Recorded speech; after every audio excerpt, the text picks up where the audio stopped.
ஒரு பிளவுஸை அழகா தச்சு கஸ்டமர் கிட்ட குடுக்கும்போது, அத அவங்க போட்டு பார்க்க மாட்டாங்க. பிரிச்சு தான் பார்ப்பாங்க. அப்படி பிரிச்சு பார்க்கும்போதே ஃபினிஷிங் அழகா இருக்கணும். அப்பதான் அவங்களுக்கு பிடிக்கும். ஃபினிஷிங் அழகா இருக்கணும்னா, அத அழகா அயர்ன் பண்ணியிருக்கணும்.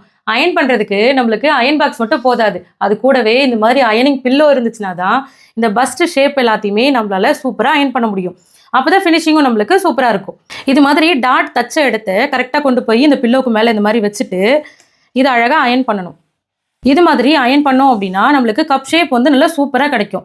இது இந்த மாதிரியான பிரின்சஸ் கட் ப்ளவுஸ்க்கு மட்டும் இல்ல, நீங்க தைக்கிற 3 டாட் ப்ளவுஸ், கத்தோரி ப்ளவுஸ் இந்த மாதிரியான டாட் தைப்பீங்க இல்லையா?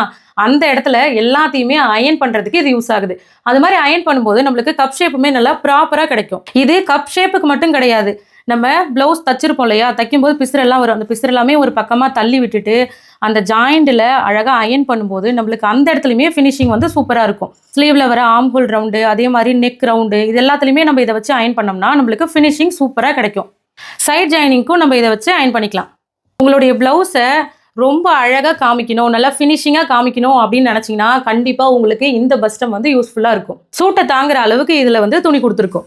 இதுக்கு கீழ நம்ம அயர்ன் பண்ணும்போது வழுக்காம இருக்கிறதுக்காகவும் துணி குடுத்துருக்கு. இந்த அயர்னிங் பில்லோ கூட இந்த பின் குத்துற குஷனுமே ஃப்ரீயா குடுத்துருவோம். இந்த பஸ்டம் நம்ம கிட்ட ஸ்டாக் வந்திருக்கு. அதுவும் லிமிடெட் ஸ்டாக் தான் இருக்கு. தேவைப்படுறவங்க சீக்கிரமா ஸ்கிரீன்ல தெரியுற வாட்ஸ்அப் நம்பருக்கு மெசேஜ் பண்ணி வாங்கிக்கோங்க. நமக்கு தெரிஞ்ச விஷயத்த நம்ம மத்தவங்களுக்கும் சொல்லிக் குடுப்போம்.